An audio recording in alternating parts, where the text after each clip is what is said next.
Hello, and welcome to the Professor Podcast with Ruth and Claire. Each episode, we talk about a particular topic in the life of a professor. We are tenure-track faculty members in the sciences, working at a primarily undergraduate university in California. The purpose of our podcast is reflection, so we bring something we think is working and something we're working on to discuss. Welcome to the Professor Podcast with Ruth and Claire. I'm Claire. And I'm Ruth, and today we're going to talk about ending the semester. But before we do that, Claire, how was your week? My week was good. I wanted to announce, really excited, Ralph and my band is releasing our EP on May 4th. So when this episode comes out, it will have just come out. Garage rock duo. Yeah, we had a cool semester project where we recorded songs, and then Ralph mastered them, Ralph mixed them. We sent them to someone else to master them. We've got it all ready to go, and it's coming out really soon, so we're super excited about that. Oh my goodness, I cannot wait to hear it. Totally. That is super cool. I'll link it in the show notes. Oh my god. Okay, congratulations. That sounds like a very exciting accomplishment. Oh, thanks. Yeah, we're really excited about it. That is how cool. was your week? My week was good. I'm on a committee this week for like a search committee. And yes. It's super fun. I mean, it's exhausting and it's like a lot of stuff, but I don't know. The person who is running the committee is just doing such a great job. Okay. I feel like I'm just like, I just want to make notes about everything she's doing because she's how really... to run a committee. Yes, exactly. And so I'm like, could you break this down for me in 10 steps? So yeah, I'm super excited. It's just interesting. That's awesome. So can you give us some examples of how it's running so awesome? Or... She's really excellent about sending an agenda beforehand. Okay. And then it's really excellent about keeping on the agenda, and so, it's just that feeling you have when things you participate on or in are successful and actually making progress, and it feels really good. So you're like, this is something I want to put my time into and be prepared for. And it's just sort of weird. Like, it's cool noticing that within myself and being like, oh, this is the impact of people. I feel like when I started teaching the first time, at the other place where I worked, and the teacher training they had, or the training days, the biggest thing they talked about was what students pick up on organization and preparation. And it's so true. I think it just really is. Like, if you are winging it, it's very obvious and not, and I'm sure as you go on with time, you can get better and better at that. And I hope that's true, because I have been doing a bit of winging it this semester. But, I don't know. It's just when someone has kind of thought about things and put in the time and it makes it really effective, it's great. I'm into it. Yeah, that's really true. I know what you mean. If you can see that it's been well structured or well planned and that you're not just putting in the time because we are supposed to put in our time. Yeah. Right. And life is crazy. And so I often feel tempted to rock up to things unprepared.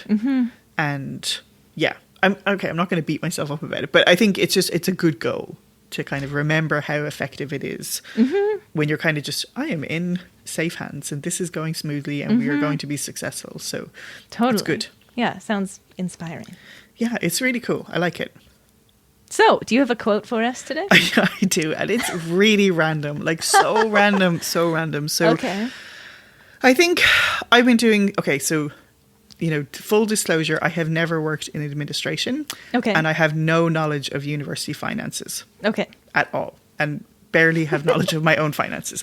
So I think, one thing that I'm struggling with at the moment is sort of seeing a lot of people maybe not getting units for next semester, and maybe they're not going to get to work next semester, or some people may be losing insurance, or that kind of thing. So and it has to do with our declining enrollment in the fall and exactly fewer units to go to our lectures. Yeah, totally. And so, and just like a lot of budgetary shortcuts that we have going on at the university at the moment, and I feel like a lot of people, staff people, are having to work multiple jobs now. Totally. A lot of those things happening. So I think, do you know the animated Robin Hood? Yes, of course. Okay, so I've seen that movie like 25,000 times, and then probably 25,000 since the girls have been born. So there's a bit where the little mouse gives Friar Tuck her last farthing, and he's like, no, but you were saving it. And she's like, oh no, we were saving it for a rainy day. And then his quote is, well, it's raining now and things couldn't get much worse, or things couldn't get worse. And so I think, I have no idea why, but this just keeps coming to me, and thinking about universities having budget sort of padding that they keep. Mm-hmm. And it's like, but when would you spend it? You know, because it is really raining right now. People are losing jobs and, you know.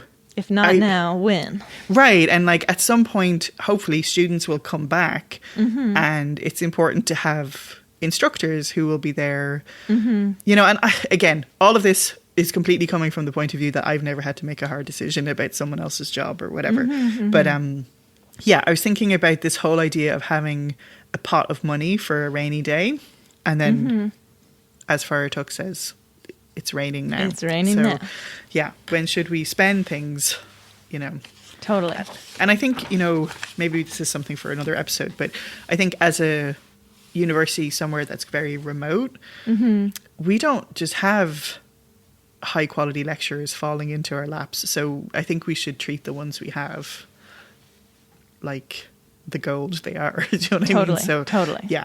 So I think, anyway, so I've been thinking about that, but it's just this idea of holding on to padding money, but then when should you actually just spend it to keep things going?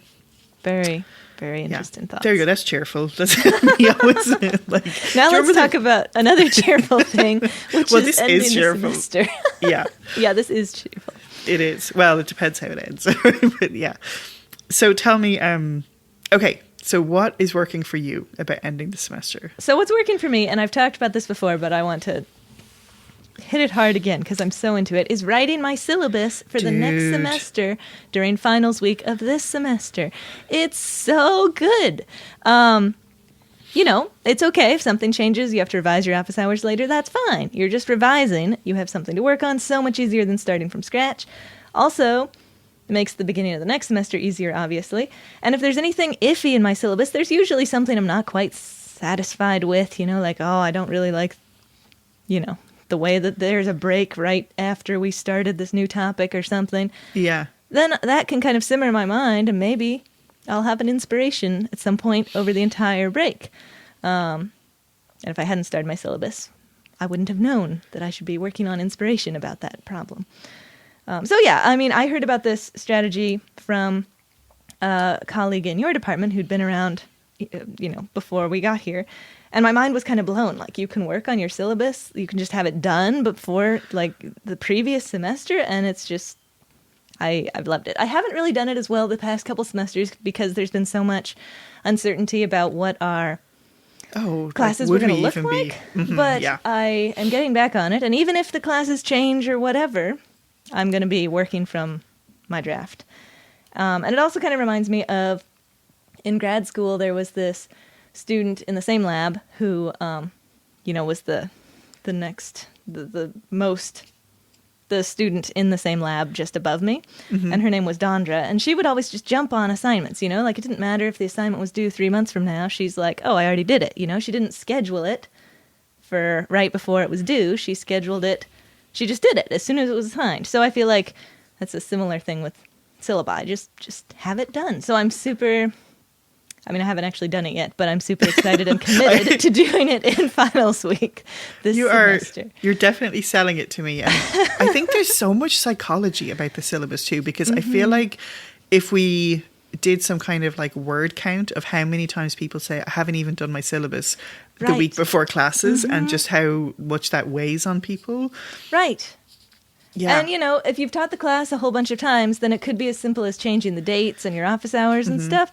But even so, you need to think about the new holidays. You need to think about, you know, how it all fits together. And, you know, I don't know, there's usually something that I want to change in the writing, or maybe I want to have a new assignment, or, you know, in this particular case, I have a virtual lab section, entirely virtual, which I haven't done before, so I need to think about that. So, like, there's always something I feel like to change, and just doing that before the last minute is so nice. Do you, having done this before, when you go and you're like, oh man, I'm going back to school, like, are you delighted and happy when you're like, oh, I did do this, this is done? I'm always excited that I've already done my syllabus. That's so cool. It's so nice. I'm like, oh yeah, syllabus done. You know, you read through it, you maybe change a couple things, but it's come on. It's like you're leaving a little present for yourself. Yeah, exactly. I love it.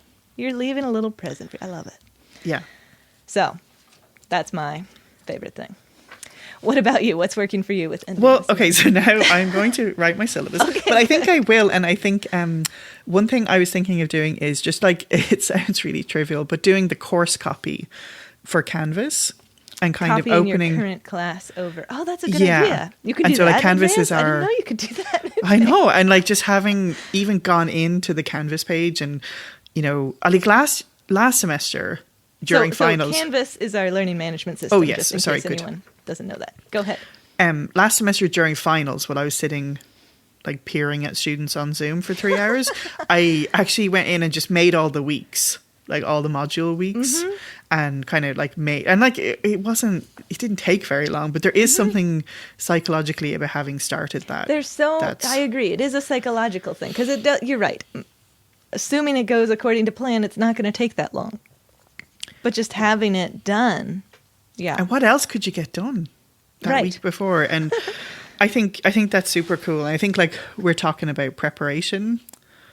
I mean, this is like super prepared. And so I have a thing too that I need to do where I have a course that I have been teaching online, and I'm going to teach it online in the fall, and I need to take out a week of lectures. And Why? I kind of, because it's not super, like it is important, but it ends up, everything gets gummed up and like piled up towards the end. Okay. Like they have their second midterm in the last 3 weeks, and I think they need to have it sooner. And so I think I might just take these lectures and be like, if you're interested in this topic, but I think I'm going to make a executive decision to take those out. But it just means reworking everything else. Oh. And like, I kind of thought I should do it last semester and I didn't do it. So I think I'm going to try and do that before the semester ends. Awesome. That'll be so nice to have that. That's such a present So to nice. yourself. I love it. Right. And honestly, if I don't do it and I pop up the week before, I may not do it then. So I think I need to do this. So Totally. Yeah, I mean, that seems like the kind of thing that if you have plenty of time, it can be a nice, calm thing that you do. But if it's getting up to the wire, it could be really, I don't know, stressful. Oh, yeah, totally. And I think like what's working for me about ending this semester is I'm not going to have any research students this summer. Oh, I'm not either. Woo! Nice. High five. Oh, man. Yeah, and I think last summer I also said I was not going to have any research students. I remember this. Yeah, and then somehow I ended up with quite a few. So I think this summer, I think I'm treating this almost like not a medical emergency, but it's like imperative, like it's like medicine. Like I have to not have, you know what I mean? Because now tell me about this decision. Like, obviously, we like having research students. That's why we have research students in the summer. So what is going into your decision of saying not this summer? What do you want to do instead? I think I'm like perilously close to burnt out. Like I think, and I think I'm always really negative and grumbly on here, but I think I'm noticing like I'm also negative and grumbly, but also like, flapping around getting things done. Okay. And more coming up to the end of this semester, I'm really feeling like, So you want this to be a legit break where you're not having to remember what your students are working on or something. Right. And I think, the other thing I was going to say is we don't have a tenure file. I mean, maybe I shouldn't hex us, but even if I need to redo my tenure file, it will not be the same task because it will be changing a few things, hopefully. Okay, now I'm really worried I just hexed myself. You're but not anyway, going to need to redo your tenure file. So not having that, but when I look back at, I have this notebook and it has all the stuff I was doing last summer, and I did like a big spider map, and there was like, I think 9 separate projects I was working on, and it's bananas. So I think I can definitely see, even though this semester in a way is like less traumatic in terms of external terrible things that are happening, everyone just seems very burnt out, including me. So I think I'm really like, if I don't take a solid break, and I have a bazillion things to do this summer, but having research students is like this, you have to meet them every week at this time and generate some idea of what they're going to do, or it's like too rigid for, you know what I mean? So, and I think everybody knows that, the students. So it's not like, yeah, I think it'll be okay. I don't feel guilty about it. Totally, yeah. No, I know what you mean. I mean, it's really interesting because obviously I like having the research students and they get lots of stuff done and that's great. But yeah, there is that scheduling regular necessity of meeting with them and making sure that they all are going on the right path. So totally understand. That's kind of what I'm feeling like too. I want to get a few things done that I don't obviously see how I would incorporate undergraduate students into. And so therefore that's not what I'm doing this summer. I'm doing the things that I want to get done. Yeah. And I think like, I'm sure there's like an ebb and flow to all of this where if I was in the middle of something and they're like actually just helpful, but right now I don't have like a natural, I really want to, so it would be like coming up with stuff really. Totally. Yeah. No, I know what you mean. Yeah. I just don't feel like I can do that. Properly. No, that makes perfect sense. So that's great. Nice job standing firm with not having research students this summer. Yeah, please don't let me get research if I text you and I'm like, if you text me anything about students, I'll remind you of this episode. Please be like, go back and listen to that, Ruth. So yeah. Cool. Okay, so what are you working on for finishing the I'm working semester? on thinking about the transition between the semester and the summer, and just I think it's good to kind of come up with a plan for the summer because it's always kind of weird to drop a schedule that you've had for so long for 15 weeks. And I don't know, I assume this is similar in other institutions, but because we're teaching focused, I don't know if it's maybe more so true with us that it's different between the semester and the summer. But regardless, we've had a schedule for a long time and then to switch. So yeah, am I going to keep working specific hours or am I going to work around other summer plans? Because there's kind of just a couple things, there's like some lab work I want to do that involves a trip to Santa Cruz, and then there's some field work sampling that Ralph and I are going to do, and it's flexible. It could happen different times, but it'd be nice to schedule it and kind of think about how, when I'm going to get those particular things done.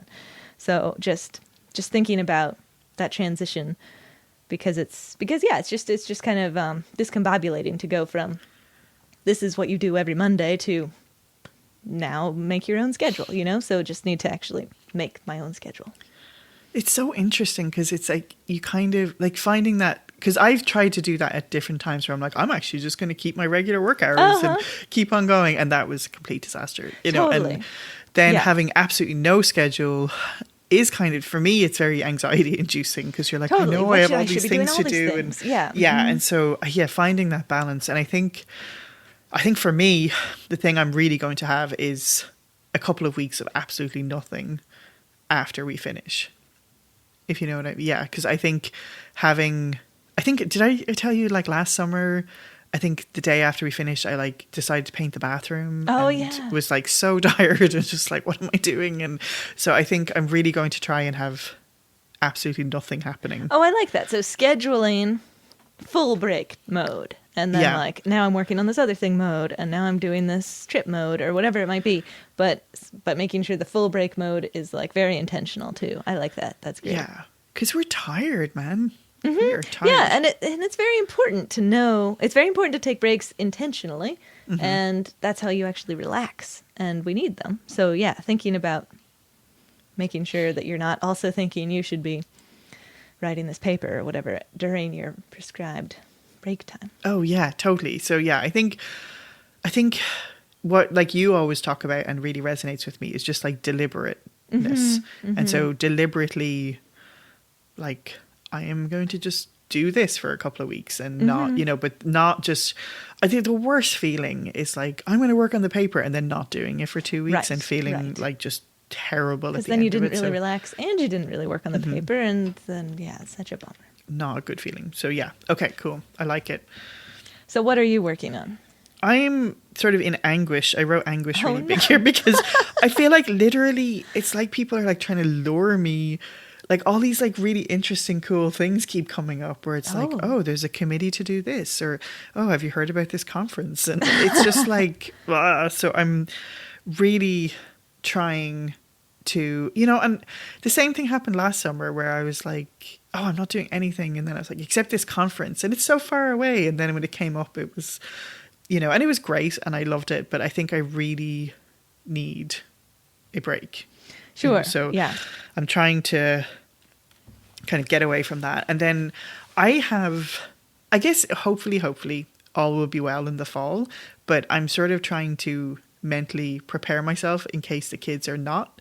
I don't know if they will be fully back in school. Like they may be back in school, but like 2 days a week or something like that. So I think I am thinking about trying to find time to do some class prep and have things as set up. Like I'm teaching a class in the fall that I have taught before, but not online. And so, really trying to have maybe some material kind of ready to go and just to give myself a little bit of a buffer would be good. That makes sense. That makes lots of sense. So yeah, I think I'm going to try and do that.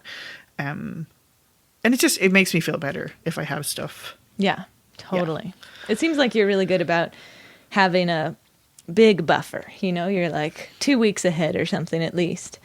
And I always gobble it up. Do you know what I mean? Because now I'm here at the end of the semester and I'm like just moments before the students. So I definitely need the buffer for sure because things happen. Totally. Yeah, it's good to have a buffer. Totally. Yeah. So I think I will try and do that. And even like you said, sometimes some of that is just musing on things. It doesn't actually mean sitting at your computer and like creating content or something, but just thoughts and musings and yeah, I feel like if you know where you stand, like I don't know, in this example, if you've already thought about what the content that exists is, then it will be simmering in the back of your mind how it could be virtual, and when you do sit down to make it virtual, you'll have some new thoughts. Right. And I find it very hard. I mean, I'm not sure I'm particularly creative, but I find it very hard to be creative in the trenches. Do you know what I mean? Like stuff, sure. Maybe I'll do this kind of lab. Like that usually happens during periods of like during the summer. Totally. Yeah. I agree. That makes sense. Yeah. So I think I'm definitely like, I need a break. And I keep saying that, but I almost want a break so I can think about things to do with work. You know what I mean? Totally. Without like, oh God, I have to meet these students. Yeah. You need the time to be creative and come up with what you want to do with whatever, all the different things you're working on. Yeah. Yeah. It's a tricky business. It was funny. I had to go somewhere to San Francisco and I was in an Uber to go somewhere. And the Uber driver was like, oh, being a professor, it's just so easy. You get the summers off. And I was like, yeah, like we don't get paid. And he was like, what? And I was like, yeah, no, like we don't get a vacation. We're like temporarily just not being paid, for that time. And he was like, whoa. And I was like thinking about it and thinking about, definitely lots of times I've had funding to do stuff during the summer, which is awesome. But I've also done a lot of working but not really, so I think I need to just sort of be conscious of that and not. I felt like last fall I was so drained. So yeah. Well, that's you could think of it in lots of ways. Like one way you could think of it as, I'm actually going to take the summer fully off because I'm not paid for it. You could say that. And then, or you could leisurely use the summer to do whatever you want to do for your classes, but not feel obligated to do anything else. Or if you wanted to get some, there's tons of things that you could do all the way up to having your own funding to do things, like you said. But it doesn't have to be, it can be really cool. I don't know. That's what I'm trying, Yeah, no, I think just consciousness. That's, I think, and like if you decide, no, I want to do all this class prep during the summer because it's better for me in the fall, then absolutely. But it's just, I do so many things unconsciously, and then find myself like, oh my God, I'm so tired and this isn't how I wanted to spend the summer at all. And what have I done? And, that kind of thing. And it can feel like you don't have a choice or like this is just what this is what you have to do for your job. And it's super annoying that the job's set up this way, but we probably do have choices more often. Right. I think pushing back against that a little bit. Yeah. Like, even though for me, all of that is internal. It's not like there is somebody like waving, wagging their finger at me, telling me I have to work all summer. But it just, the enemy is within, man. And the solution. Oh, Claire, you're so lovely. You always have such a lovely, I'm like, we're doomed. We have this internal enemy. And you're like, and the solution. So I love it. Well. Yeah. All right. Good. Well, thanks, Ruth. It was very interesting to talk about. Thanks. Bye. Thanks so much for joining us on the Professor Podcast with Ruth and Claire. We're delighted to have you as a listener, and we would love to hear from you. And if you want to email us, our address is contactprofessorpodcast@gmail.com. We'd love to hear any of your suggestions for future shows or professor quotes that you might want to share with us, or even just things that have come up for you when you were listening to previous episodes. And if you've been enjoying the podcast, we would love if you would spread the word.